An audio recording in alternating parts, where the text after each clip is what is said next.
week's episode of Ninja Slayer. Ninja Slayer and Nancy Lee prepare to infiltrate a massive Sokaya Syndicate building so that they can find the cure for Dragon Gendoso. This week's episode was awesome because we got to really see what Nancy Lee is truly capable of, and apparently she has the ability to literally infiltrate computers and the internet by using this one drug which she overdoses on, and it literally puts her in a state of trippiness, at least according to the show, which allows her to go inside of these various computers, hack them, and get all the information that she needs. This is going to be really useful for Ninja Slayer, because the only thing Ninja Slayer knows how to do is how to throw shuriken at other people's faces. He can't do anything on a computer, so Nancy's really going to be helpful in this week's episode, and basically there's just a number of scenes of fan service this week. This is a really interesting episode, because the opening scene is just Ninja Slayer and Nancy Lee sitting in this room talking on a computer, and there is complete silence for nearly 2 minutes. You don't hear a single bit of dialogue,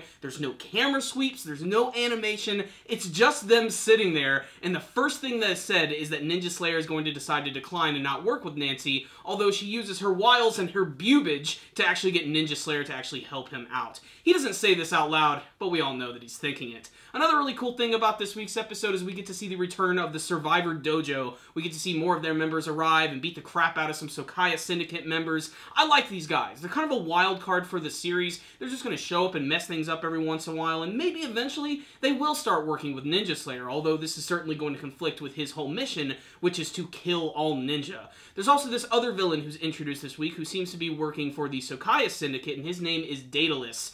And Daedalus apparently is this one cybernetic ninja who actually, kind of like Nancy Lee, is able to go into the cyberspace of the computers, go through on the internet, and he's actually going to be combating both Ninja Slayer and Nancy. And he also seems to have some sort of weird, sick obsession with this character. He claims that he wants Nancy to actually become his bride. I imagine that's going to be very important in the next episode, as this is going to be a two-parter, and this is essentially just a build-up for it.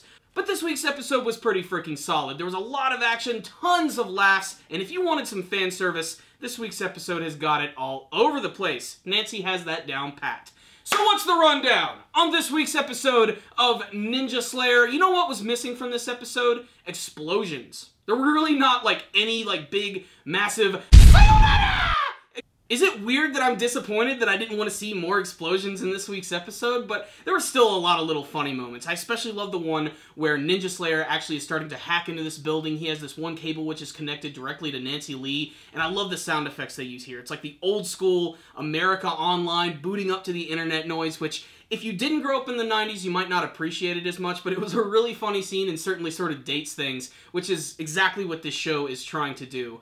In terms of the story, it didn't really move along too much. It was a very simple episode. Like I said, there was a lot of atmospheric scenes where things just straight up just didn't happen, but the best thing about this episode, again, was the humor and the stick figure style animation. I especially love when they make people hold weapons. Half the time, they don't even animate the fact that they're holding it. They literally will just copy and paste a picture of a sword and put it on someone's hand. I think that's really, really funny, and it can kind of take you out of the experience, but that's just the type of show Ninja Slayer is. It's just a goofy, ridiculous comedy action series.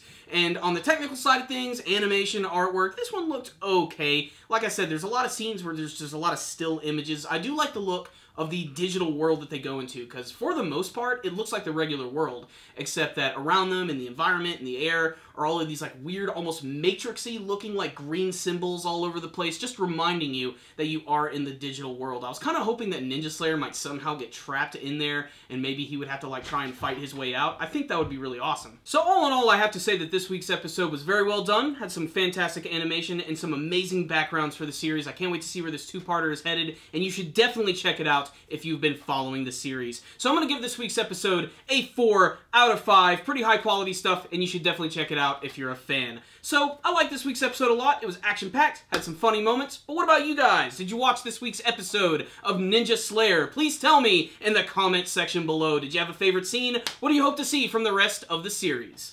Thank you guys for watching my review. Make sure if you liked the video to like it, share it with all of your friends, and subscribe to the channel. You guys can also follow us on social media. Thank you guys again for watching, and as always, sayonara!